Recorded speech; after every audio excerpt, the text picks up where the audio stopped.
Welcome, everyone. On today's podcast, I have good friend Azeem Azhar, who has written an amazing book on exponential technologies. Welcome, Azeem. Carlos, it's great to be back on the podcast. Thank you.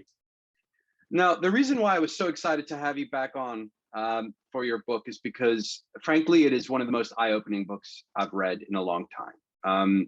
I've read books about science fiction that are eye-opening in one way, because they propose future world, and that future world almost looks dystopian in some cases. Your book tells the truth. It's a truth that's all around us, and it's affecting our lives. But it's like that parable of the frog that is boiled slowly and it just doesn't know to jump out of the boiling water. That's right. When I was reading your book, that's how it felt. I was like, shit, this is all true. This is all true. So before we get into your book, let's talk a little bit about your background, just so that anybody who's not familiar with who you are. I mean, you're multi-times entrepreneur, you're an investor, you're a writer, podcaster, but maybe just give a quick run through of what you've achieved in your life today before writing this amazing book.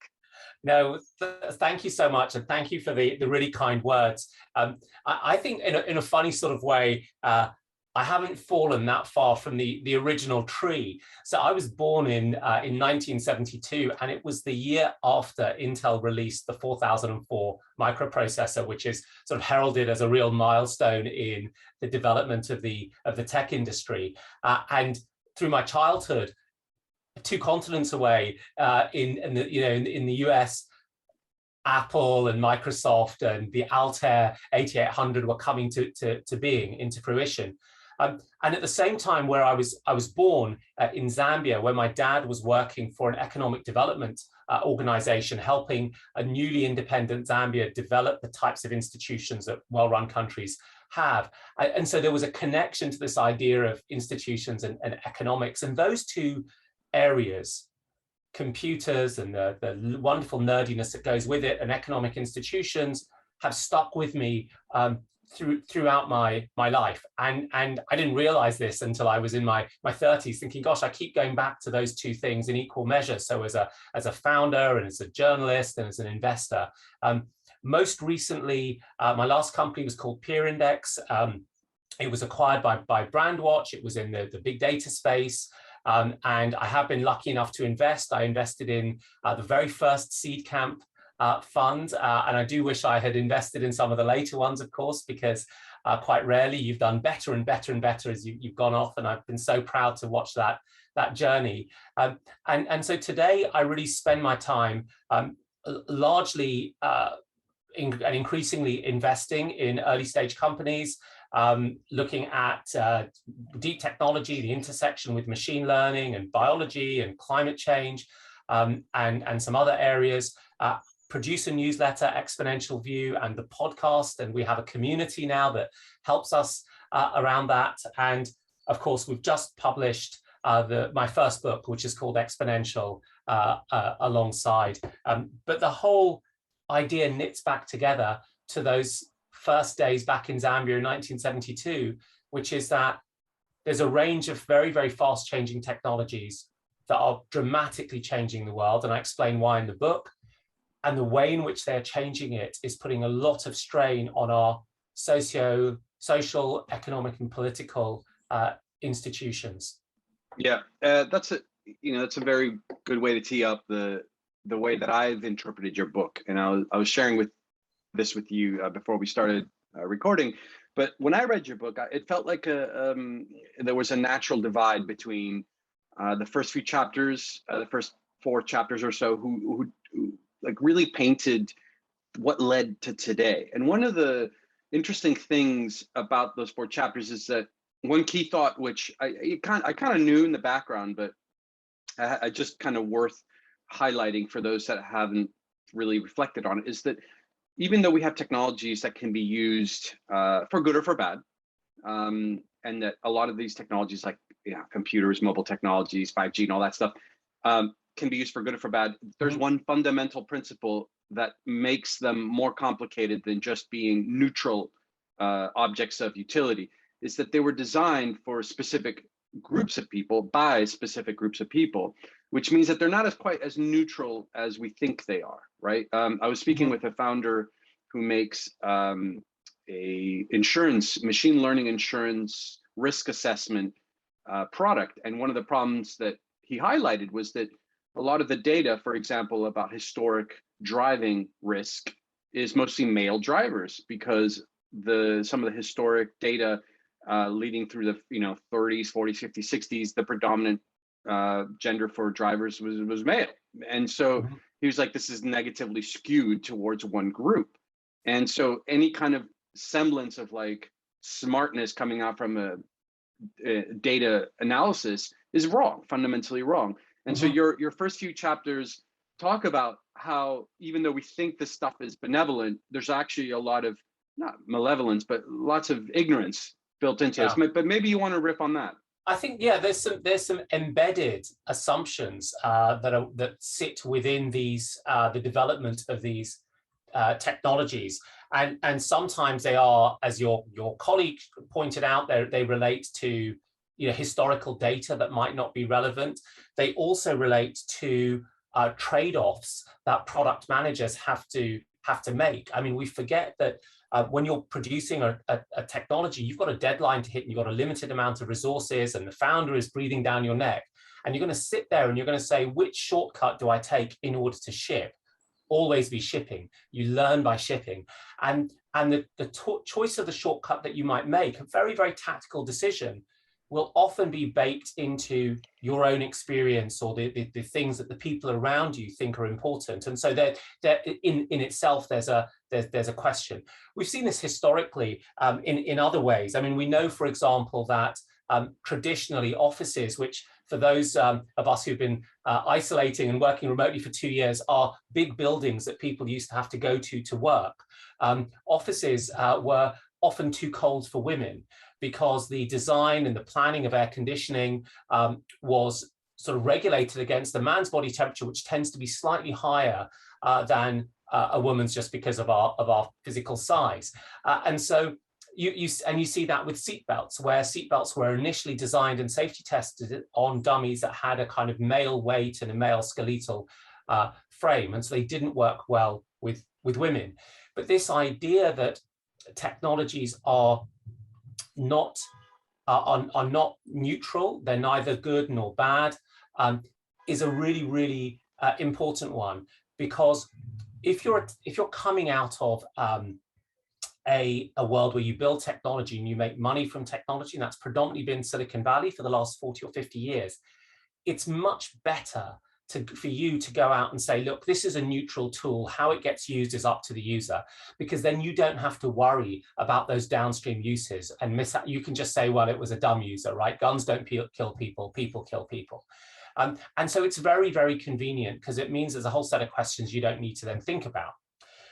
But I think we know that the impact of technologies in any context can really be very, very variable. And I'll give you one example, which is gig working platforms. So if you think about gig working platforms, which I know that Seedcamp must have sort of investments and interest in as well, in countries with established and formalized labor markets, a gig working platform that replaces a contracted salaried job with parcels of work that you pick up on at 11 on a morning and then at 2 p.m. in the afternoon creates flexibility, but it also creates insecurity. And it looks like you are reducing the amount of formalism and of the economy, and reducing the certainty and security that a worker has. The same set of code run by similar people operating in a market with incredibly informal labor markets like India or Nigeria, where people might largely be day laborers showing up somewhere, seeing if there's any work to be had, a little bit like the stevedores on the dock in West Side Story. The arrival of a gig working platform actually formalizes the market, the labor market, and provides more certainty for the workers. It's exactly the same product with it's exactly the same product brought to market by very similar people with similar intentions and dramatically different impact. So I think that that's a really important thing to also recognize, that not only do our own contexts shape the short-term tactical decisions that we make, not only is it convenient for us as technologists to just claim we're producing these tools as if they were manna from heaven,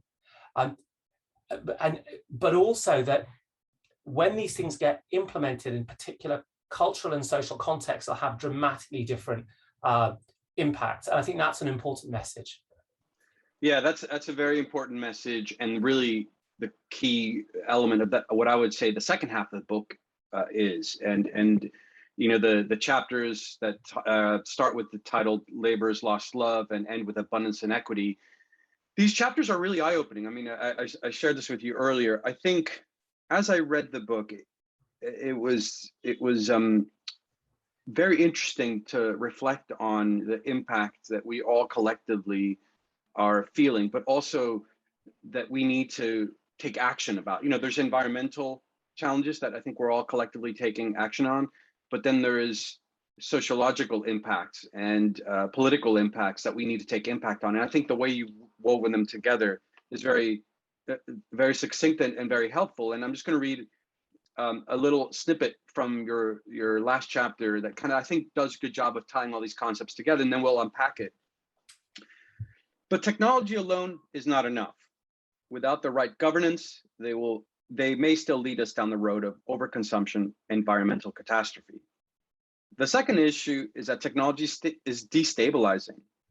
At these exponential rates of improvement and deployment, technological innovation challenges well-established systems. As we've seen time and time again in this book, technology has an earth-shattering effect on our social, economic, and political institutions. New companies force old ones out. The relationship between workers and employees is transformed. Economic cooperation gives way to localized production. And the effects of this destabilization are usually borne by those who can least afford them. Smaller, more vulnerable, and low-tech companies are the ones that go bust. Workers with low levels of education find themselves thrown into exploitative gig work.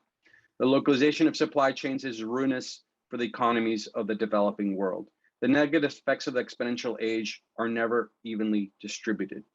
The third concern is the dramatic shift in the locus of power that exponential technologies bring out. These technologies have led to the creation of superstar companies, and these firms have capabilities that even governments need to rely on. Such companies increasingly dominate aspects of society we never thought of as a province of firms. That's a good place to stop, because actually it really does capture quite a bulk of the points that you make in the last few chapters. And before we kind of cover them, I want to caveat the readers. This is not a book about a dystopian future. It's not a book where it sounds a little bit, when I was reading, I was like, shit, how do I end it on a high note so that Azeem doesn't kill me, right? It's not a dystopian book, but it has some dystopian outcomes if we don't step in. But maybe you want to, maybe we talked a little bit about technology. Maybe let's talk a little bit about some of these.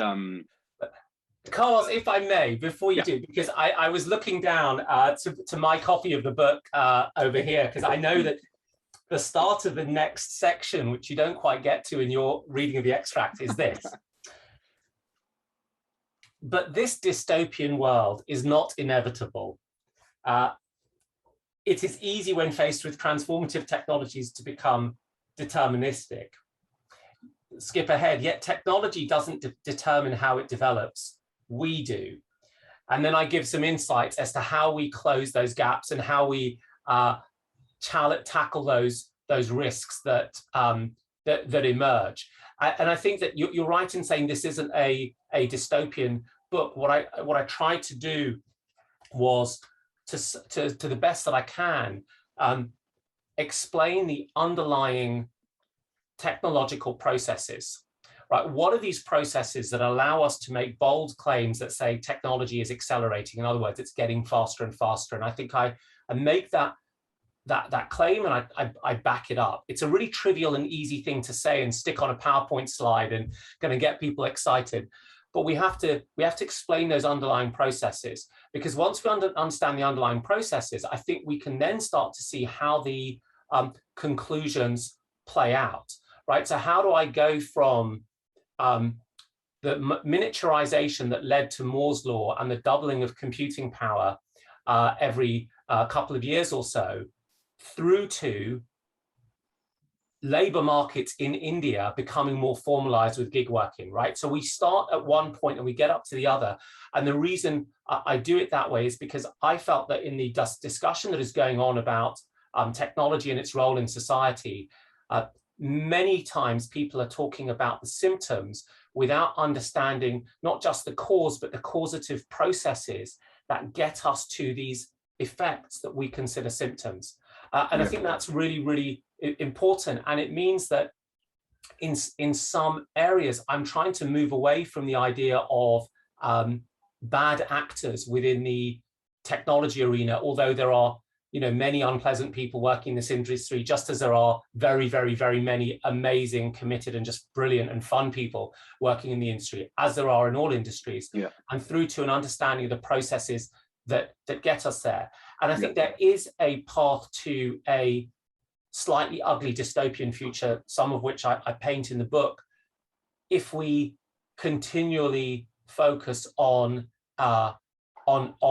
the symptomatic expression and tackling those symptoms, rather than understanding that because the ways in which these systems work, we need to have some new rules about how they operate and set some new expectations.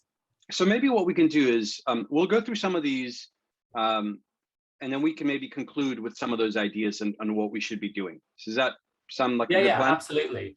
So I want to start with one anecdote, which you do bring up in your book, but I'm going to expand on that. And it has to do with the electrical car and a distributed grid, reverse distributed grid. Right. And the reason why I want to pick that anecdote is because I think it's an anecdote that I think can cover quite a bit of the flow of all these chapters.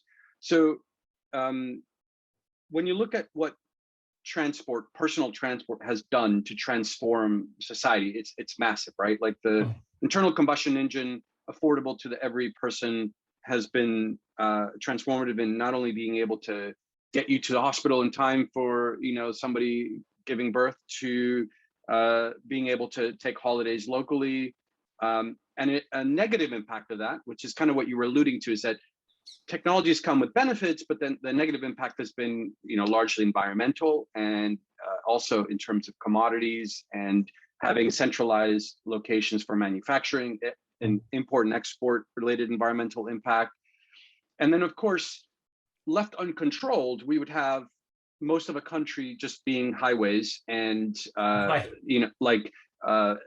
gas pipes coming out from cars straight into the environment, right? And so what you bring, the example you bring up in the book, is as we all migrate towards electric, perhaps there's an opportunity for us to have distributed electric cars working as storage facilities for energy, for battery, and then having those power homes and transforming a negative exponential trajectory into a positive one. And how regulation, like in the case of the UK with ultra low emission standards and all these things, is forcing that curve from going in one direction into another. And I think your book covers that across everything from labor markets to manufacturing to local to, and so that's those chapters. And so what I wanted to do was go through each one of the different chapters and little anecdotes that you bring up and cover how those exponential trajectories that are headed towards a dystopian future, if not controlled, what are the points that you're bringing that will then help control those to have an outcome that will benefit into a world of abundance and equity?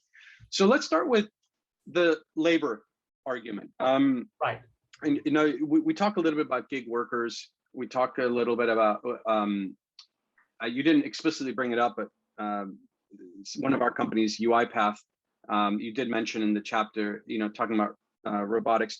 But talk us about kind of the problem with the exponential trajectory of labor and maybe the potential correction that we need there. Yeah, absolutely. And I do talk about UiPath. I want to just share a brief anecdote about UiPath. So it's an amazing Seedcamp company in this robotic process automation space. And when I wrote the proposal for the book, UiPath was an incredibly fast growing company valued at $1 billion. By the time I finished the first draft, it was valued at 7. I had to change that number. By the time I got the comments back on the first draft, that number had gone up to 10. And just as we were about to go to press, UiPath IPO'd at $35 billion, a truly exponential trajectory. And we had to call the editor and go, I hope those presses haven't started, because I need to go in and change this number to 35 billion. So congratulations to Daniel at UiPath. You've done an amazing job and built a great company, but you really caused a lot of hassle and headache for me. So you owe me at least a decent coffee for all of that. Yeah, I mean, I think when we look at the future of work question, you know, the obvious starting point here is that people have talked about this rise of the robots narrative and the robot job apocalypse. That robots will come in, they'll take all the jobs, and people will have no work to get to.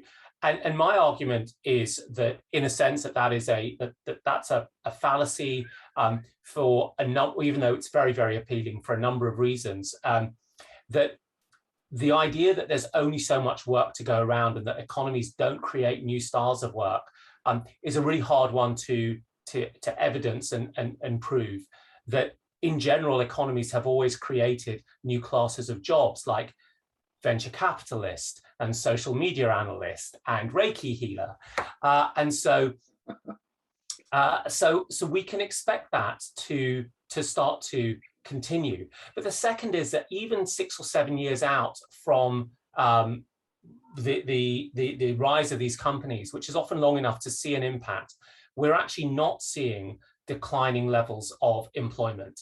And one of my stories that I bring up in the book is how Jeff Hinton, who's one of the fathers of the deep learning theory, and in fact sold the first deep learning company, you know, really very, very early on, was talking at the Creative Destruction Lab in Toronto, which is this amazing incubation program. And he talks in, I think it's 2015, about machine vision and how quickly it's progressing. And he says that we should stop hiring radiologists. You know, if your kids are going to become radiologists, you should tell them not to do it. The point being that machine vision was going to get better and better, and it would be able to read X-ray scans more effectively than any human can. And we've seen that happen with machine vision, right, in insurance and in radiology as well. But the thing that has actually happened in the US is that in the decade after from just before the deep learning wave started in 2010 through to 2019, the number of radiologists didn't, in fact, decline. It increased significantly. And so too did the shortage of radiologists, because the gating factor was our ability to train radiologists, not the number of people who needed X-rays. And so what we've actually seen is that these tools have come in and made radiologists more effective. They've given them more time, but the market need has still existed and has grown. So I think it's easy to fall into this idea that jobs get replaced immediately. And yet, before we went into the coronavirus pandemic, in virtually every country in the world had record levels of employment and very, very low levels of unemployment. And then coronavirus shows up and it tells us something really interesting, which is that the companies that had most heavily invested in robots and machine learning hired the most people. Amazon, 1 million people pretty much in 2020. Netflix, huge numbers of people hired. JD.com, the Chinese retailer that in 2018 showed off a robotized a warehouse where 4 people could handle 200,000 packages a day. Well, JD.com, between 2016 and 2020, added about 20 to 25% employees every year, despite this heavy investment in robotics. And as a consequence of the pandemic, the companies that went out of business were the ones that didn't have robots. And I think that's what the longer term data, looking at many different sectors, starts to show, that in a sense, you know, robots do cost jobs, but not in the way you think. companies that have very, very good management tend to be forward-looking. So they tend to make investments in complex technologies like AI and robotics, and then the people investments that are required to manage those new technologies. So they're better run companies. Yeah. And so they outcompete the companies that are less well run, who therefore have also got lower investments in robots. So the issue is not so much that a robot takes your job, it's that the poor managers of your business are unable to make the correct technology investments and get outcompeted, and your company, your employer, goes out of business. So that's one of the mechanisms that's quite important. The second mechanism is that what is actually the changing nature and the shift of work? I talked earlier about how we were at record levels of employment around the globe. But what counts as employment has really shifted. It's gone from this idea of a 40-hour week and a salaried job with a bunch of benefits, increasingly to large portions of people on 0 hours contracts in the UK, which is a kind of gig working style method, where you even have to stop charging your employer when you go for a pee. And that means there's a quality of work shift has emerged. So I make the point that actually the technology shift is one which, on the one hand, creates a lot of competitive dynamism, which will mean firms will fail, leaving workers out of a job. But the second is that the changing nature of algorithmic management weakens the quality of work that workers can get. So the issue is not about quantity of jobs, it's actually about the quality of jobs that are available and the relative power that a worker has to their employer. And one of the ways of looking at that relative power is a macroeconomic indicator called the labor share of income. Of the total income created in an economy, what share goes to capital and what share goes to labor. And as we've started to see increasing use of technologies and IT in our economies over the last 20 or 30 years, that has been one of the primary drivers of a shift of national income away from workers and to capital, the providers of capital. So those are the issues that we have to tackle that emerge from these exponential trends. Yeah, the way that I kind of summarized that when I read it was that we're going to continue to have these high demands for employment, but the division between high-skilled and low-skilled workers is going to get even more exacerbated, and anything that falls in the middle will probably not exist in that local geography, and its transport to another geography might actually be at risk as well if that geography doesn't have other means by production. Which brings me to the two other chapters, which I think we can kind of maybe merge a little bit, which is this trend towards, you call the chapters called The World is Spiky, but it's this trend towards like localization at the same time of the New World disorder, which is maybe the rise of how conflict is being dealt with, and the nature of nation states and local geography. So maybe we talk about these two subjects of how there's this decline in globalization as the old way, which you talk about, this old model of globalization is changing. And there's a really cool anecdote that you talk about at the very beginning of the chapter about how a car company actually didn't have to ship anything. I don't want to spoil it in case you want to use that anecdote, but maybe let's talk about those two chapters, how that impact has.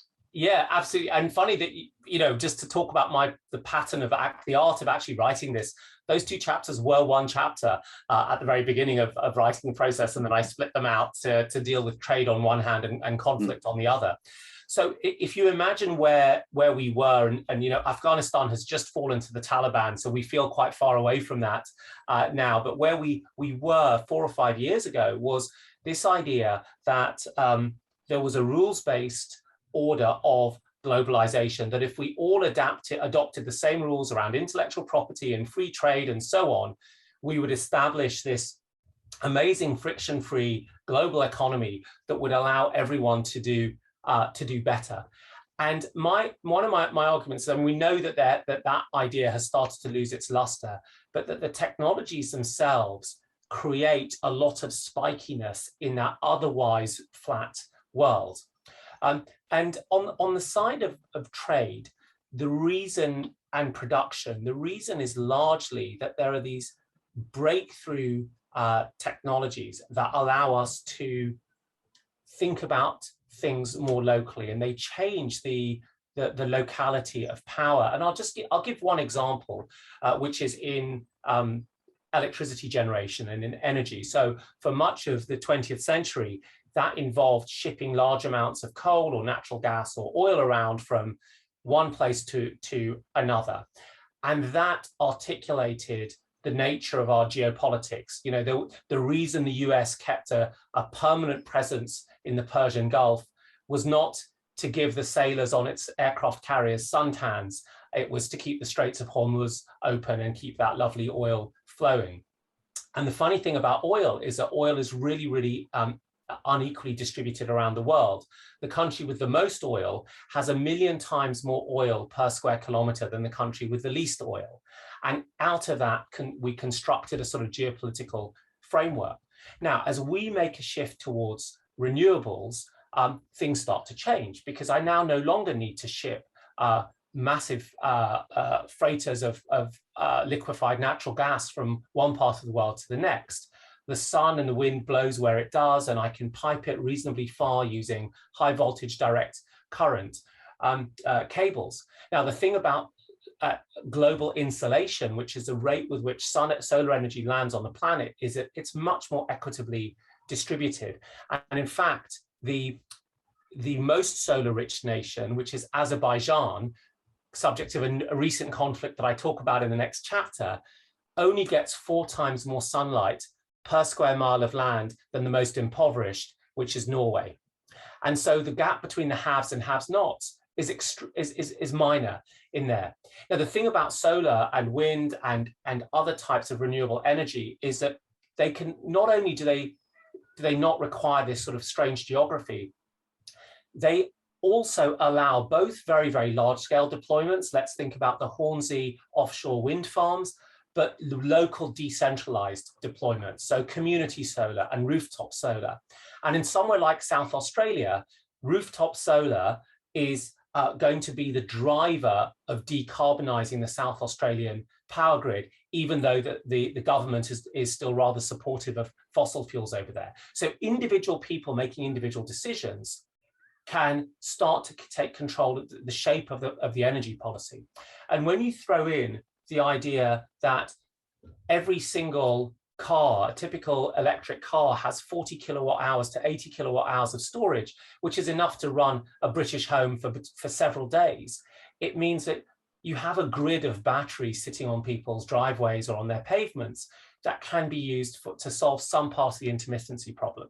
Now, I've painted a very sort of direct, very strongly hued picture of what that kind of spikiness, relocalization means. It means you don't need to spend $1 billion building a new coal plant. You don't need to ship millions of tons of coal into your country every year. We construct this alternative, and that changes the geography of power. It changes the logic of sending your soldiers to die to keep a flow of oil, or natural gas threats across the pipeline across Europe. So that's one fundamental change on the side of trade. But a similar thing starts to happen on the side of conflict. So conflict, we started to think of as things that large nations can do so much better than others, and they had to take real risks. And I think of the example of Israel, which has faced the threat of rival powers developing nuclear weapons. And in 1981, that rival power was Iraq. And the Israelis, with the help, believe it or not, of the Iranians, launched an incredibly high-risk attack, which I describe in the book, to bomb Iraq's nuclear reactors at Osirak. And they went off and did that, and the flight of planes did it quite successfully. And 35 years later, Israel faced another threat where the neighbor was developing nuclear weapons. In this case, it was Iran, their previous ally. And this time, they disabled Iran's nuclear capabilities using Stuxnet, which was a virus or a worm, which went in, targeted the Siemens microcontrollers that ran the centrifuges in the Natanz research area, and got them to spin wrongly and do physical damage. And that was the etherealization of conflict. You could use this thing called Stuxnet to go off and do something where you had to previously put planes and pilots at risk. But those new technologies, whether it is viruses, whether it is drones, whether it is disinformation bot networks, are unlike major aircraft subject to the forces of exponential technology change. They're getting cheaper, and that means more people can get involved in them.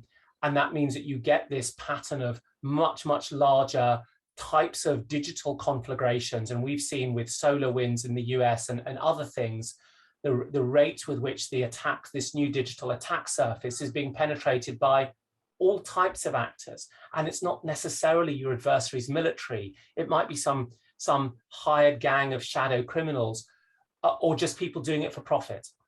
Yeah, actually, these two chapters, this is where I had most moments of like, okay, there's investments that are being made today that will enable this to happen. Everything from distributed sourcing of goods for local production to 3D printing to local government tools and SaaS products for local government to cryptocurrencies to help finance local incentives around the world, regardless of a government-controlled currency, to everything from cybersecurity, defense systems at the local level.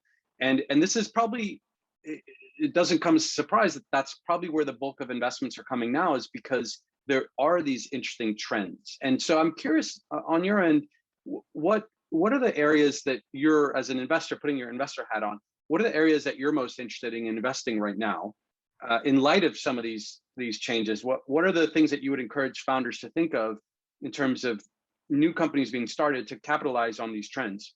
Yeah, well, you're absolutely right. It's replete with opportunity, and the thing that I love about founders is founders are the ones who tell me where the opportunities are.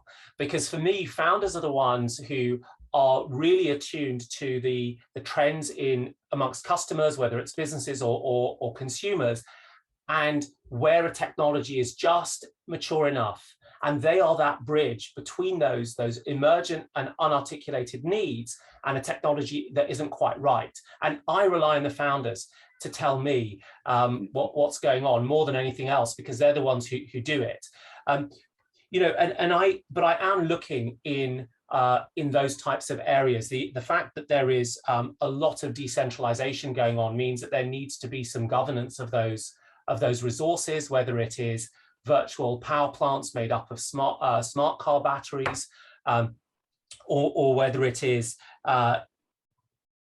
people thinking about their local economy in some sense. I'm also looking extensively at the intersection of exponential technology. So for me, computing and machine learning form a foundational part.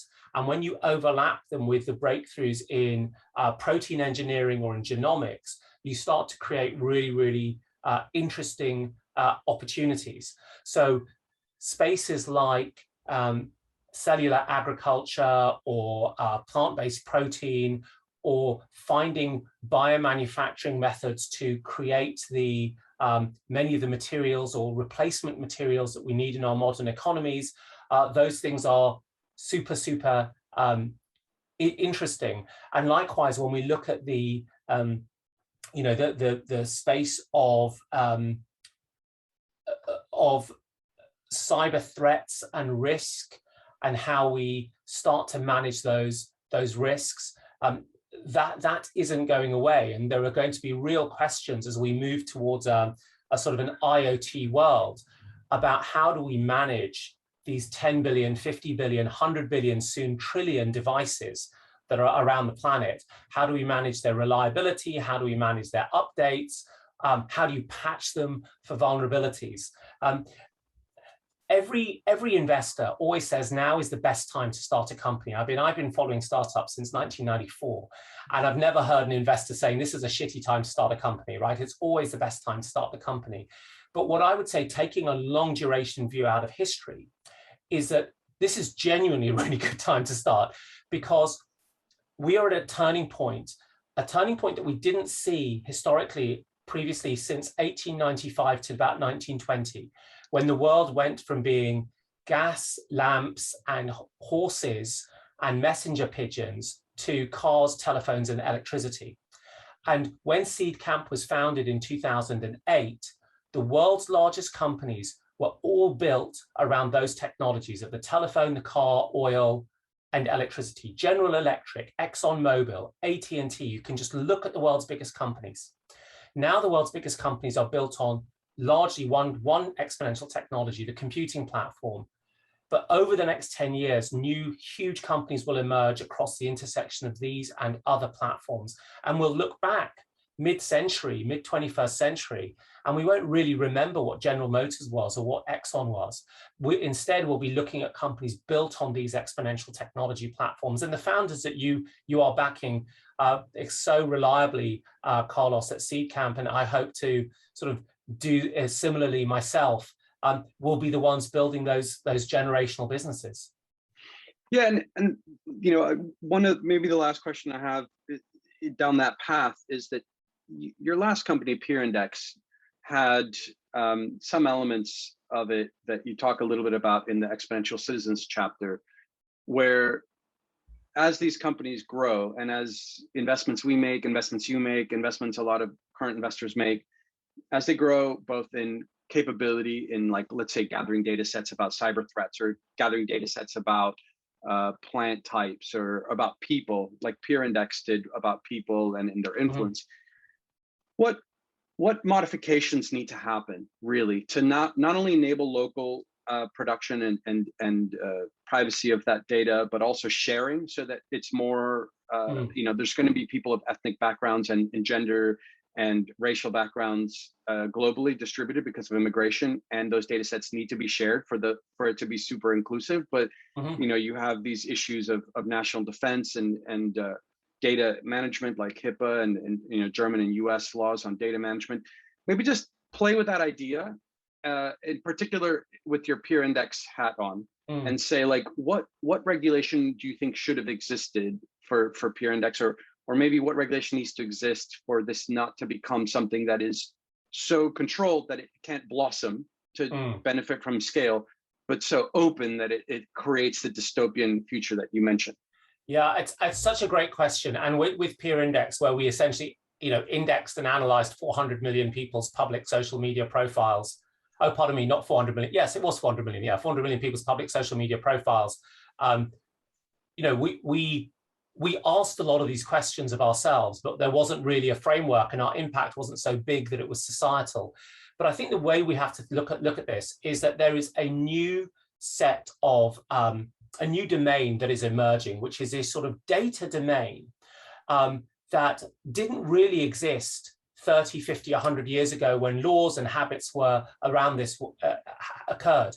And the question is, should that domain be a private space that is owned by a company for exploitation, or should it be a public space, or should it be something else?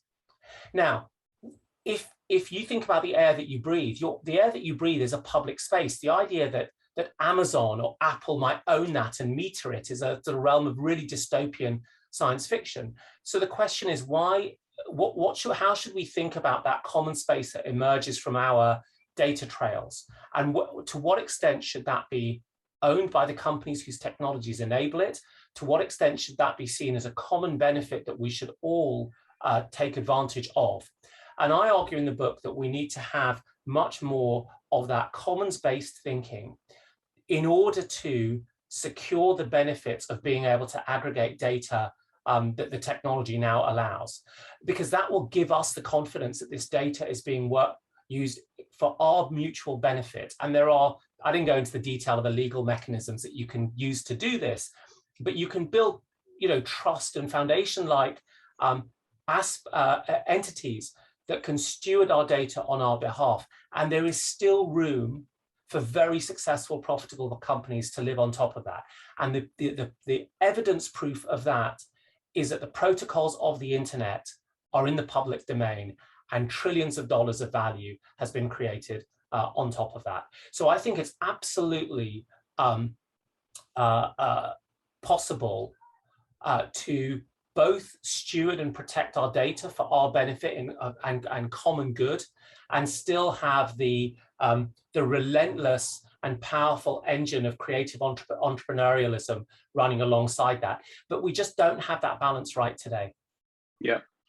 Well, with that, Azeem, I don't want to give away much more about the book. It is absolutely amazing, guys. If you're listening to this, put it on your Amazon basket. I think it's coming out September 7th, if I'm not mistaken. That's right. Put it in your Amazon basket today as a pre-order. If you're an investor, you're literally going to make bad investments unless you read this, so read it. Highly recommend it. Thanks for joining us, Azeem. People can follow you on, remind me the domain. It's exponentialview.co. Yeah, exponentialview.co, or at Azeem on Twitter, which is AZEEM if you're in America, and AZEEM if you're anywhere else. Great. And subscribe to Azeem's newsletter. It's absolutely amazing. So with that, Azeem, thank you so much for the wisdom and for creating this amazing book that is going to be eye-opening for technologists and politicians alike. Thanks so much, Carlos. My pleasure. Bye-bye.